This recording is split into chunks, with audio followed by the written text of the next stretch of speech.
इन Bharatiya Janata party के लोगों से कहो कि चलो मानसरोवर की ओर, चलो कैलाश पर्वत की ओर, हम आपका साथ देंगे। ये कमजोर पे अन्याय कर सकते हैं, ताकतवर के ये पैर छूते हैं। चीन की सीमा पर रिजांगला जो मेमोरियल बना था, चीन की फौज ने आकर के तोड़ दिया।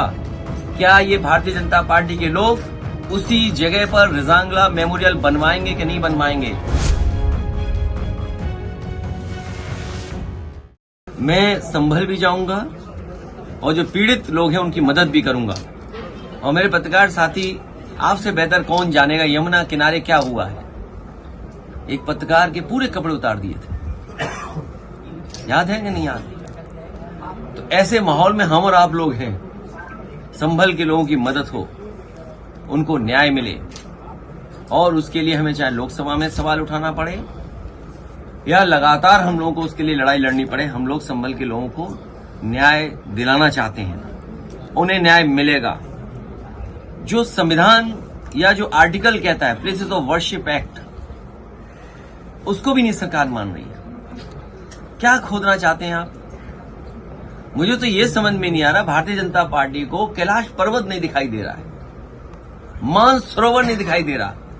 इन भारतीय जनता पार्टी के लोगों से कहो कि चलो मानसरोवर की ओर, चलो कैलाश पर्वत की ओर, हम आपका साथ देंगे। हो अगर हिम्मत उनमें हो, उनमें बहादुरी, तो चल के दिखाएं। ये कमजोर पे अन्याय कर सकते हैं, ताकतवर के ये पैर छूते हैं, ताकतवर के आगे सामने झुक जाते हैं। अभी लोकसभा में विदेश मंत्री ने जो स्टेटमेंट दिया था चीन को लेकर के, सबसे पहले मैं खड़ा हुआ, कहा कि रिजांगला जो मेमोरियल है उसके बारे में क्या कहना चाहते हो आप? सरकार रिजांगला मेमोरियल के बारे में नहीं कह पा रही। मैं आपसे कहता हूं, ये जितने भारतीय जनता पार्टी के नकली देशभक्त घूम रहे हैं, उनसे पूछिए, चीन की सीमा पर रिजांगला जो मेमोरियल बना था, चीन की फौज ने आकर के तोड़ दिया। क्या ये भारतीय जनता पार्टी के लोग उसी जगह पर रिजांगला मेमोरियल बनवाएंगे कि नहीं बनवाएंगे? और मैं ये दावा करता हूं आपसे, भारतीय जनता पार्टी के लोगों पर कोई जवाब नहीं होगा।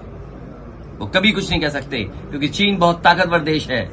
भारतीय जनता पार्टी की हिम्मत नहीं है उनके लोगों को कि जाकर के कुछ अपने रिजांगला के बारे में कह दें, कैलाश पर्वत के बारे में कह दें, मानसरोवर के बारे में कह दें। और मैं आज आपके सामने कह रहा हूं, ऑन रिकॉर्ड कह रहा हूं, वो दिन आएगा जब चीन आपको मानसरोवर नहीं जाने देगा, कैलाश पर्वत की ओर नहीं जाने देगा, क्योंकि उन्होंने बड़े पैमाने पर मिसाइल्स का कारखाना वहां लगा दिया है।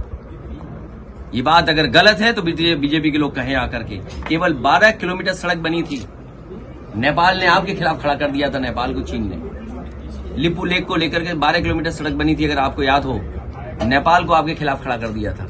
ये बीजेपी के लोग केवल कमजोर पर अन्याय कर सकते हैं, ताकतवर के सामने ये झुक जाते हैं। चीन के खिलाफ नहीं बोलेंगे, क्योंकि इन्हीं के लोग सबसे ज्यादा कारोबार चीन से कर रहे हैं। तो ये सवाल बड़े हैं जिसका जवाब बीजेपी के पास नहीं है, बीजेपी के पास जवाब नहीं दे सकते हैं। और मैं तो कहूंगा पत्रकार साथियों, आप भी चलना कैलाश पर्वत की तरफ, मानसरोवर की तरफ। हम सब लोग चलेंगे, आगे आगे बीजेपी वाले, पीछे प्रेस वाले, और प्रेस वालों के पीछे समाजवादी लोग चलेंगे, जिससे आप लोग लौट ना पाओ, आपको धक्का देकर के पहुंचा जाएंगे।